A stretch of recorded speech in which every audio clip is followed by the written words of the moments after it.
We're going back 3 wide as we keep working our way through every single NFL draft and grading them based solely on college football 25. Make sure you like, share, and subscribe to the 3 Wide podcast. Let us know what you want to see as we get a little bit closer to college football season. We take a look at the draft of the Indianapolis Colts.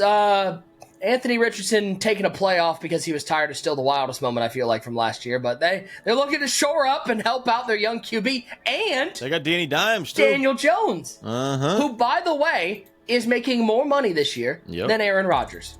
Yep. So think about that one. Equally good quarterbacks. We start out in the first round, 14th overall pick. They get the top tight end in the game in Tyler Warren, TD. The one thing we know about Penn State is that Tyler Warren is an absolute stud. 85 speed at 6'6", 261. Comes with platinum cutter. And he's literally, tied for the 4th highest rated player in the entire game. Not just tight end, 4th highest rated player in general. This is a great pick here, a balanced player too. You see 85 speed, so he's got the speed that you want at tight end with the balance, cutter, short hands, and the outside shield goal. So you know he can block as well as catch. This guy was an absolute stud at Penn State. I feel like Penn State's always producing good tight ends out there at College Station.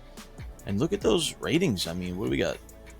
I was going to go look at his blocking. I was curious. Look at the run blocking because you got the outside shield ability. 73, yeah. 75. You know, the last time I saw a tight end this good, the unicorn, Kyle Pitts, out of Florida. You know, he couldn't block though. This guy can block. They said the way they hyped Pitts up was like he could do everything, and that's the same vibe I get with Tyler Warren. And I'm kind of wondering, will he be able, because Pitts to me has never really lived up to the hype. Pitts also got saddled with the Arthur Smith offensive game plan. Don't worry, Jonnu Smith is going to get a lot of touches, but not you, Kyle. 95 overall, 85 speed. And by the way, that platinum cutter. And user, I think what's important to remember about this, we've looked at a lot of drafts. This is the 14th overall pick. They got the 4th highest rated pick at number 14. This isn't a top 5 pick. That's what I'm saying. That was a steal at number 14. You get the top 5 player on the game, and that's what you're kind of expecting when you're, your number 1 pick. When we talk about the Titans and people like that, you're expecting to, make a splash, and that's what the coach did right here, number 14. Great pick. Yeah, and I'm a believer in Shane Steichen as far as offense goes, so I think he can make Tyler Warren very effective in this offense. I mean, he looks like my accountant, but he can coach a football team. 2nd round pick, we have another interesting situation. 2nd round, they go JT Tuimoloau out of the Ohio State University, who is not in the game. One of the players that did not end up signing their contract to be put in the game, so we can't grade him on that. And it kind of sucks because it feels like with a 2nd round pick, that could have been somebody that would have helped them, especially somebody as productive as Tuimoloau at edge rusher. That Colts trying to find an edge rush for the last couple of years. So we have to go to the 3rd round, 16th overall pick. It is Justin Wally, cornerback out of Minnesota. Ski Row the boat, PJ Fleck, and his looking like a barber. 5'11", 195 corner. Another 5'11 corner, and I got some bad news for you because, TD, you're always looking at cornerbacks. Speed is killer. 89 speed at 5'11. Ain't going to get the job done. 5'11", not tall enough. 89 speed, not fast enough. This is not what you want here. And what round do we got? Third round. Like, if I could get this in the 6th or 7th, I'm okay with it. But in the 3rd round, something like this, and let's look at the ratings, 85 man, 84 zone, which is okay. Not bad. 86 press. No, I don't hate that, especially for a slot corner. Somebody can play both man and zone, but like, he's 5'11"? maybe a guy you line up in the slot in Madden, but just nothing excites you. User, you're looking at Silver Jammer with 86 press. So as a slot corner, if there's something that's gonna help him a little bit, it is in the slot is being able to get your hands on a wide receiver. But this just kind of feels like there's just a lot of better players available at that position and at that pick. Yeah, and that's pretty much the same thing. The report that you was getting back in real life. They're saying, hey, we don't even understand why he was drafted right here because they wasn't in the market for a cornerback. They already have one of the best slot corners in the game in Kenny Moore II. And, you're just trying to figure out what are they doing right here. And sometimes, it's just an organization from top to bottom being unprepared. It's the reason why they're always, in those top 10 pick areas. We go to the 4th round, end of the 4th round, 25th pick. We get Jalen Travis playing for Matt Campbell out at Ames, Iowa State. Now, interesting thing here with Jalen Travis. First of all, we have a discrepancy in the measurements category. Listed as 6'7" in the game. ESPN has him listed at 6'8" at offensive tackle. But beyond that, he's 82 overall. This is a guy who transferred from Princeton over to Iowa State. Was the left tackle on that offensive line. And I'm trying to find more good things to say, but at the end of the day, he's an 82 overall left tackle with pocket shield and only 89 strength. Ty? I think we can just move on to the next pick. Okay. But 6'8", 340, that's a big boy.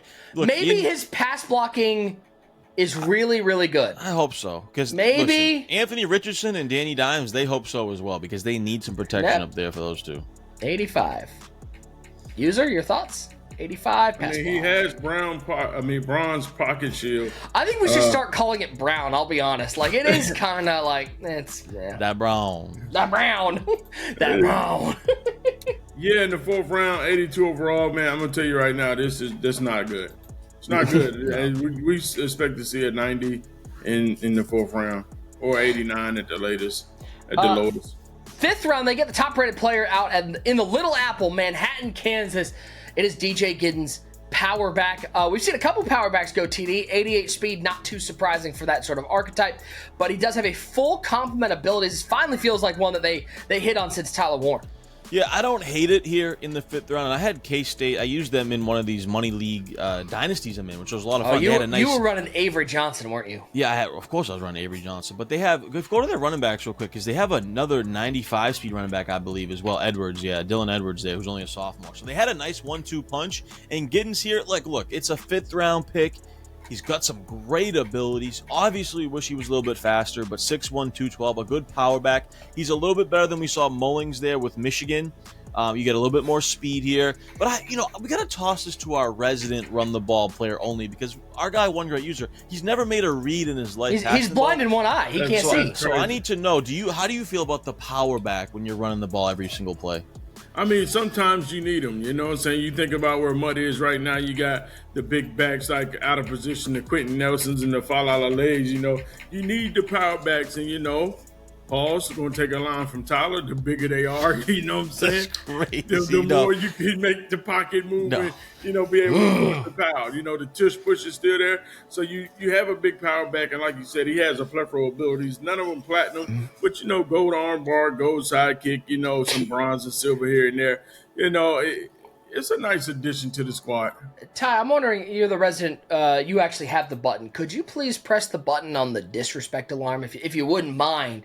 Because let me tell you this, 88 speed, he ran a 4.4340. Wow. Oh my.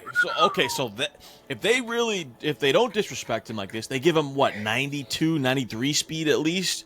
Out of all the running backs, he ran a 4.4340. He had the second best broad jump and the second best vertical jump as well. Oh, wow. So he can jump out the building. And let's take a look at his jumping. Oh, 82. my God. So I feel like the disrespect is crazy over here. Now, again, we can only go based on the game, but I feel like that at least gives some context as to why they went with DJ Giddens. Also, discrepancy, they have him listed at 6 foot. He measured in at 6 foot 212.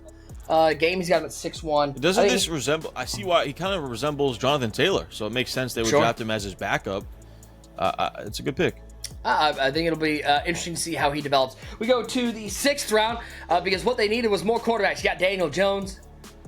You've got Anthony Richardson. They like the mobility, and they bring out another guy with some mobility. It is Riley Leonard, former Duke quarterback, played at Notre Dame senior year, almost got a national title, just got tripped up by some team out of Columbus, Ohio. 6'4", 216, 86 speed. Ty, you got to love seeing that 86 speed number. Yeah, that's the big thing that stands out here. Good overall, some okay abilities, but the speed is what stands out. And I just remember watching that national championship game, and this guy, Riley Leonard, he was tough, though, man. He's gutty. He is tough, and they would run these QB powers with him all the way down the field. He was dying for air. He couldn't breathe. So this kid is tough.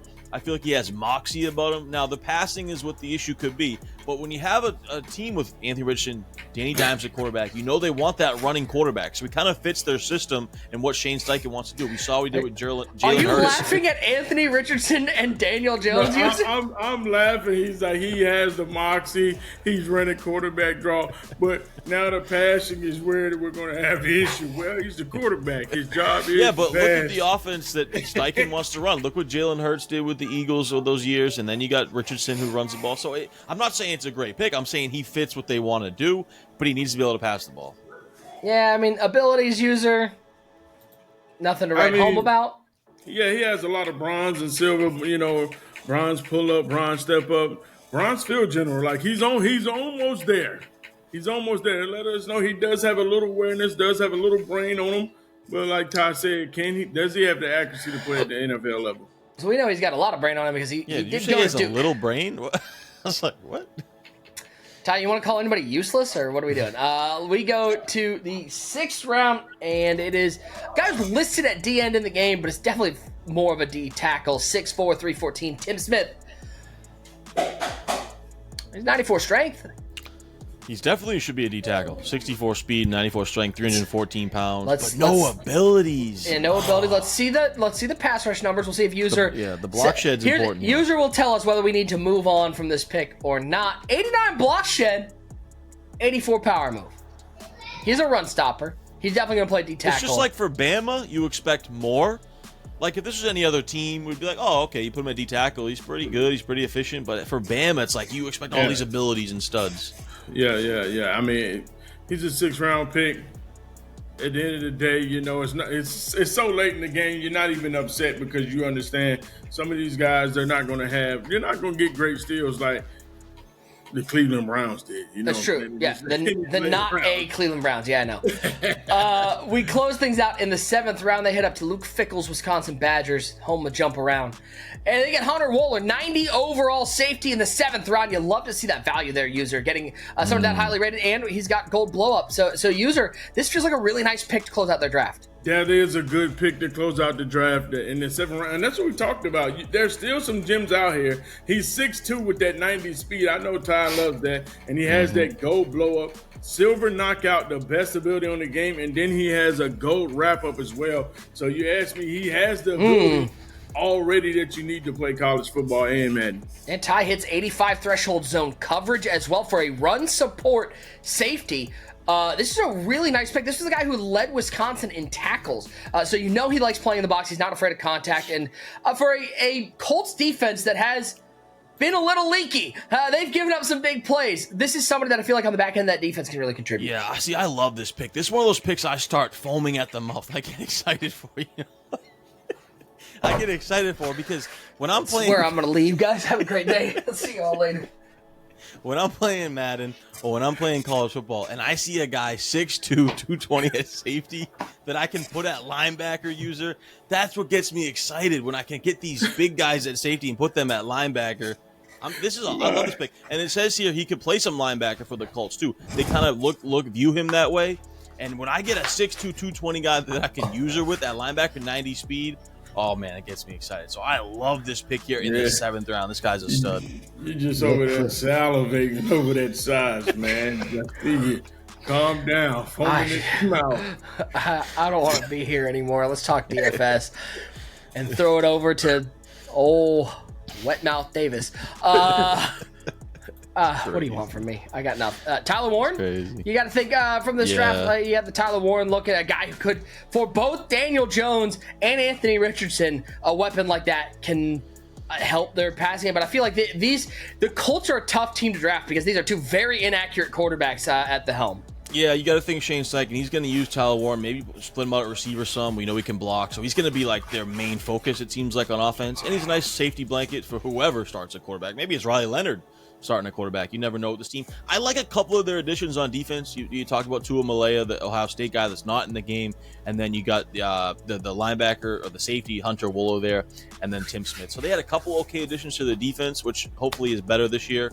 But yeah, Tyler Warren. I'm not exactly like jumping at drafting Indianapolis Colts. Like, we're gonna fill them out. I'm afraid I think Ty might give him an A because he was so excited about that final pick. I love Hunter Wohler. But let's good pick. It gets me excited. I can tell. Oh my God. User, I can't wait for you to bring in our new co-host. It's gonna be really cool next week because Ty's in jail. Let's talk grade. This to me feels top end of D. Yeah. I think their bookends are really nice. Tyler Warren is a great pick. Hunter Wohler is I'm not salivating over Hunter Wohler. I like the pick. I think it's a solid pick, but we're okay in this particular area. I just feel like everything in the middle was pretty garbage. Like, I don't know. It just was not in terms of value, in terms of abilities. They had two guys with no ability. This feels top end of D. The only reason I feel like it surpasses the F drafts we've seen, including one we just recently talked about and the Green Bay Packers, is that they did have, I think Tyler Warren was great value for where they were in that first pick. This feels top end of D, though. I'm not excited about anything between the first pick and the last pick. Absolutely. You know, I tried to give it a C- because of DJ Givens, knowing that he ran a 4.3. But it's right there, D's and C-, man. It's nothing to get excited about. Ty, is it possible if JT Tuimoloau was in the game, this could have been a C- draft? Yes, because I don't think it's an F because, like, if you really look at it, it's two bad picks with Wally and Travis, right? Then the last four picks, you know, they're okay, and then of course Tyler Warren. So, and then we don't know about Tua Malay from Ohio State. There, we don't even know what he would be rated. Maybe he's a 90 overall. Maybe he's an 85. He's you don't probably know, 99. Right? Honestly, I think. So, of course you do, Mr. Bias. So I don't think it's a F, and I Joe. do agree with you. Okay, so look, if the Ohio State guy, if he's like 92 overall, it's a C-, right? So I think it fits in that D range, though. It's a D. It's top end of D. AFC South kind of struggling. We still got one more team to go, so you're not going to want to miss that one. Make sure you like, share, and subscribe. Let us know what you want to see. Let us know if you agree. Would you bump this grade up to a C? Would you drop it down to an F? Let us know in the comments as we keep working our way through every NFL draft. Keep going 3 wide.